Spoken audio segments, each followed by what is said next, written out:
सुप्रभात प्यारे छात्रों, आज की कक्षा में आपका स्वागत है। मैं उपेंद्र।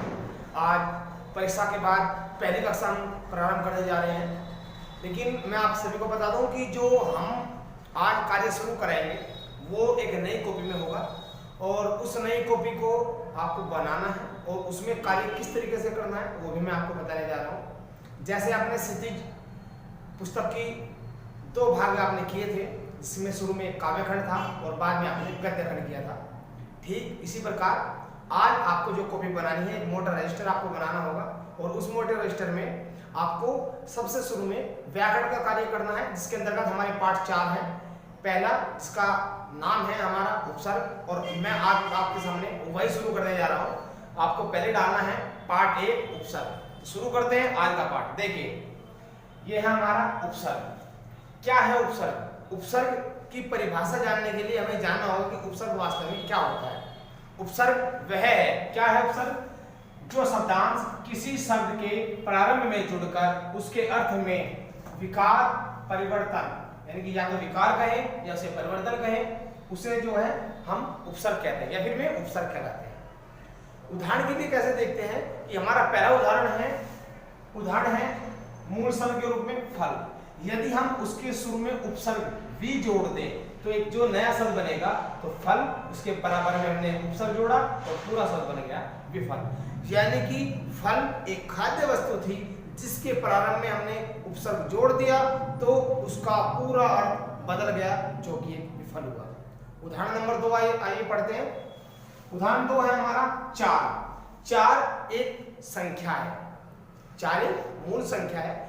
हमने फिर इसमें वही उपसर्ग जोड़ा वी, लेकिन जैसे ही हमने इस 4 में वी उपसर्ग जोड़ा तो हमारा नया शब्द जो बना वो हुआ विचार। तो आपने देखा कि एक मूल शब्द में नया उपसर्ग जोड़ने से एक शब्द का पूर्णतः नया अर्थ हो जाता है, अर्थात उसमें विकार या उसमें परिवर्तन आ जाता है और जिसका अर्थ बदल जाता है। ठीक उसी प्रकार मैं आपको एक बार दोबारा बताना चाहता हूं कि उपसर्ग वे है जो शब्दांश किसी शब्द के प्रारंभ में जुड़कर उसके अर्थ में परिवर्तन कर देता है, वह उपसर्ग कहलाता है। अब शुरू करते हैं उपसर्ग के भेद। हिंदी भाषा के अंतर्गत उपसर्ग के 3 भेद हैं, जिसमें हमारा पहला है संस्कृत के उपसर्ग, नंबर 2 है हिंदी के उपसर्ग और नंबर 3 है उर्दू फारसी के उपसर्ग। ये मैं आपको बताने जा रहा हूं बेटा, इस आपको सभी को ध्यान रखना है कि मैंने जिस प्रकार से आपको बताया है आपको ऐसे ही अपना कार्य अपनी कॉपी में करना है। तो आइए शुरू करते हैं उपसर्ग का पहला भेद, जिसमें आप देखेंगे उपसर्ग के भेद नंबर 1 संस्कृत के उपसर्ग। इनको आज हम उदाहरण से समझेंगे और उसको हम करके भी देखेंगे कैसे होते हैं। हमारा उपसर्ग है अति, अनु, अब और अभि। ये 4 उपसर्ग हैं और इन उपसर्ग के माध्यम से मैं आज आपको सिखाने जा रहा हूं कि उपसर्ग क्या है। ये इन शब्दों के प्रारंभ में लगेंगे और इन शब्दों के प्रारंभ में लगकर इनका अर्थ भी बदलेंगे। तो प्यारे बच्चों, हम शुरुआत करते हैं हमारे पहले उपसर्ग अति से। ये हमारा अंत, प्राचीन और अधिक 3 शब्द हमारे हैं, जिसके प्रारंभ में हम अति उपसर्ग का जो है जोड़ देंगे और जोड़ होने के बाद जो नया शब्द बनेगा वो आपके सामने है। पहले उपसर्ग है अति, मूल शब्द अंत, उसके बाद आया अत्यंत। दूसरा प्राचीन। प्राचीन में हमने फिर अति जोड़ा तो हमने क्या कर दिया अति प्राचीन। लेकिन यदि हम अधिक वर्ड में अति जोड़े तो आप देखो अति और अधिक, लेकिन यहां शुरू में अति नहीं आया, क्योंकि आप दोनों को जब जोड़कर बोलते हैं तो पूरा शब्द बनता है अत्यधिक। तो आपने देखा कि उपसर्ग संधि के नियमों में प्रयोग किए जाते हैं और इसी प्रकार इनमें बदलाव होता है। दूसरा अनु हमारा उपसर्ग है। हमने कहा भव, मान और चर, ये 3 नए शब्द हैं। इनमें हमने अनु जोड़ दिया। भव यानी कि संसार होता है, आपने पर्यायवाची में पढ़ा होगा, लेकिन यदि हम इसके प्रारंभ में अनु उपसर्ग जोड़ दें तो अनुभव, जिसको आप एक्सपीरियंस कहते हैं, ये वो कहलाता है। मान जो कि सम्मान के रूप में हमारा दिखाया जाता है, लेकिन अनुमान यानी कि जो चीज हम इमेजिनेशन करते हैं, अनुमान वह होता है। चर चर होता है चलने वाला, चर खाने वाला भी होता है। अनेकार्थी में भी इनके अनेक अर्थ आते हैं। यदि हम चर के प्रारंभ में अनु उपसर्ग जोड़ दें तो हमारा जो नया शब्द बनेगा वो होगा अनुचर। अनुचर जिसका अर्थ होता है नौकर यानी कि दास, सेवा करने वाला।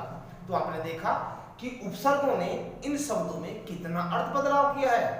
हमारा तीसरा उदाहरण है अप, मान। मान यहां भी था, मान यहां भी है, लेकिन उपसर्ग बदल चुका है तो उसका अर्थ भी बदल जाएगा।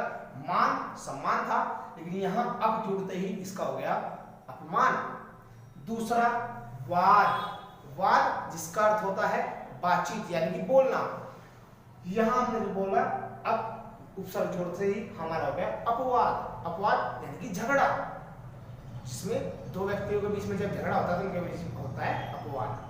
फिर ये है शब्द। शब्द एक मूल है, लेकिन इसके शुरू में यदि हम उपसर्ग जोड़ दें तो हमारा हो जाएगा अपशब्द। अपशब्द जिसका अर्थ होता है बुरे वचन यानी कि जिसको हम गाली बोलते हैं। तो प्यारे बच्चों, अंतिम उपसर्ग की ओर चलते हैं। अभी हमारा उपसर्ग है, आस हमारा मूल शब्द है। यदि आप इसको बोलेंगे अभियास तो हमारा शब्द ये बनेगा अभ्यास, जिसको आप अभ्यास बोलते हैं, वो गलत उच्चारण होता है आपका। हमारा शब्द है आस, शुरू में हमने जोड़ा अभी हो गया अभियास, तो ये शब्द है हमारा अभ्यास। दूसरा है नव, जिसका अर्थ होता है नया, लेकिन यहां नव शब्द के प्रारंभ में यदि अभी उपसर्ग जोड़ दिया जाए तो ये हो गया अभिनव। जो अभी अभी पैदा हुआ हो उसको बोलते हैं अभिनव यानी कि नवा, जिसको हम नया भी बोलते हैं। अभी उपसर्ग हमने यान में जोड़ा।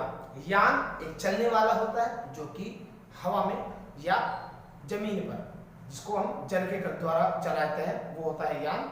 लेकिन हमने इसमें जोड़ा अभी और यान तो हो गया ये अभियान। अभियान होता है किसी भी कार्य को आगे बढ़ाने के लिए उठाने वाला कदम। तो आज की वीडियो में इतना ही प्यारे बच्चों, अगली कक्षा में हम बात करेंगे उपसर्ग की। तो आइए शुरू करते हैं। पॉइंट नंबर 2, उपसर्ग का दूसरा भेद है हिंदी के उपसर्ग। और हिंदी के उपसर्ग में उदाहरण है ए, अन, अद और कु। आपके सामने 4 उपसर्ग दिए गए हैं, जिसमें ये 4 उपसर्ग हैं और इनसे बनने वाले ये शब्द हैं। लेकिन ये उपसर्ग जब इनके साथ जुड़ेंगे तो इसका एक नया अर्थ बदल जाएगा। तो प्यारे बच्चों, सभी को समझना है कि आज हम जिस उपसर्ग की बात कर रहे हैं वो किस भाषा का है, क्योंकि मैंने जो कल पढ़ाए थे वो संस्कृत के थे और आज जो मैं पढ़ा रहा हूँ वो हमारे हिंदी के हैं। देखिए उदाहरण नंबर 1, ए उपसर्ग, जिसमें मूल शब्द मर और जर है, लेकिन जैसे ही हम इसमें मर में ए जोड़ेंगे तो हो जाएगा हमारा अमर, दूसरे जर में जोड़ेंगे तो हमारा हो जाएगा अजर। मर यानी कि मरना, जर यानी कि जो ना जरे अर्थात जिस पर बुढ़ापा ना आए, और मर जो मर जाता है। लेकिन ए उपसर्ग के जुड़ने के कारण हमारा इसमें अमर अर्थात जो कभी ना मरे और अजर जो कभी ना जरे अर्थात जिस पर कभी बुढ़ापा ना आए। दूसरा उदाहरण हमारा अन है, जिसके लिए हमने 2 मूल शब्दों का चयन किया है, जान और चाह। जान यानी कि हमारे जो शरीर में प्राण होते हैं वो जान है, और जो चाह है हमारी मन की इच्छा है। लेकिन यदि हम इसमें अनुपसर्ग जोड़ दें तो हो जाएगा अनजान यानी कि जिसको हम नहीं जानते। दूसरा इसके साथ साथ हमारा हो जाएगा चाह, जिसको बोलेंगे चाह था जिसको हम इच्छा, जो हमारी इच्छा रखते हैं, लेकिन अनचाह जिसमें हम कोई इच्छा नहीं रखते। तो देखा आपने कि इसका पूर्ण रूप से अर्थ बदल गया। इन दोनों शब्दों का जो बदला है वो इस उपसर्ग के कारण बदला है। तीसरा उपसर्ग आपका है अद, जैसे मूल शब्द खिला और मरा।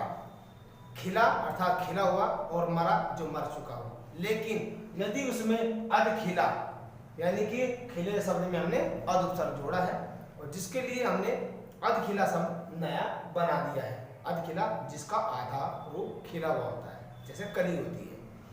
दूसरा मरा एक मूल शब्द है जिसका अर्थ मरना होता है, लेकिन हमने कहा अधमरा, जिसको जैसे कहते हैं किसी को मार दिया जाता है, पीट दिया जाता है, लेकिन वो मरता नहीं है, लेकिन उसकी कंडीशन फिर भी ऐसी होती है कि वो मरने वाला हो, तो उसको बोलते हैं अधमरा। अंतिम उदाहरण है हमारा हिंदी के उपसर्ग का नंबर 4 कु। मूल शब्द है चक्र और चाल। चक्र और चाल के कारण हमने देखा कि इसमें जैसे उपसर्ग जोड़ा तो कुचक्र। कुचक्र बुरा जो चक्र है, जो बुरा चक्र है अर्थात बुरा जो समय है, और चाल यानी कि जो स्थिति है, लेकिन कुचाल जो बुरी स्थिति है। यानी कि इन उपसर्गों ने इन सभी शब्दों का अपने अपने हिसाब से अर्थ परिवर्तित कर दिया है। तो प्यारे बच्चों, ये आपका दूसरा हिंदी का भाग था। इसका तीसरा भाग अर्थात तीसरा भी जो भेद है वो है उर्दू फारसी के उपसर्ग। ये उपसर्ग पाठ का अंतिम बिंदु है, सभी बच्चे ध्यान से देखेंगे। इसका उपसर्ग है 4 उपसर्ग मैंने आपको सामने पहले ऊपर दिए थे, 4 ही मैं यहाँ पर दे रहा हूँ। कम, खुश, ला और हम, ये 4 प्रकार के उपसर्ग हैं। हमारे सामने मूल शब्द है जोर और अक्ल। हमने इन दोनों शब्दों में ये कम उपसर्ग जोड़ा है, जोर और अक्ल यानी कि बुद्धि और जोर यानी कि ताकत। लेकिन अगर हमने कहा कमजोर, शब्द जोड़ते ही नया बन गया कमजोर, अर्थात जिसकी जो है शरीर में बहुत वीक होता है, इसको कमजोर बोलते हैं। अक्ल जिसको बुद्धि बोलते हैं, लेकिन हमने इसमें कम उपसर्ग जोड़ दिया तो हमारा हो गया कम अक्ल, जिसमें कम बुद्धि हो। फिर दूसरा उदाहरण है किस्मत और बू। हमने खुश उपसर्ग जोड़ दिया है। जैसे ही हमने इसमें उपसर्ग जोड़ा, किस्मत जिसको आप भाग्य कहते हैं, और बू एक प्रकार की महक होती है, लेकिन वो ये नहीं पता कि वो अच्छी है या बुरी है। जैसे ही हमने इसमें खुश जोड़ा, यहाँ खुश किस्मत नया शब्द हुआ और खुशबू नया शब्द हुआ। अब आपको पता चला कि खुशबू जो कि अच्छी होती है। अगर हम इसमें बद उपसर्ग लगा देते तो बदबू हो जाता, जिसका अर्थ बिल्कुल उल्टा हो जाता, जो गंदे शब्द के लिए प्रयोग होता है। यहाँ ये अच्छे के लिए प्रयोग होता है। तीसरा हमारा है लाभ। जैसे मूल शब्द है इलाज और परवाह। इलाज अर्थात उपचार, जिसकी हम कोई मरीज होता है तो हम उसका इलाज करते हैं अर्थात उसका उपचार करते हैं। ऐसे ही अगर हमें किसी व्यक्ति की परवाह है तो उसकी परवाह करते हैं। लेकिन यदि हम इसमें ला उपसर्ग जोड़ दें तो दोनों शब्दों में हो गया नया शब्द ला इलाज और लापरवाह। ला इलाज जिसका कोई इलाज ना हो सकता हो, और लापरवाह जब किसी की हम परवाह ना करें तो, या फिर कोई भी व्यक्ति किसी भी कार्य के में सही रूप से ध्यान न देता हो तो उसको हम क्या कह देते हैं, लापरवाह। ठीक है। और अंतिम हमारा उदाहरण है हम।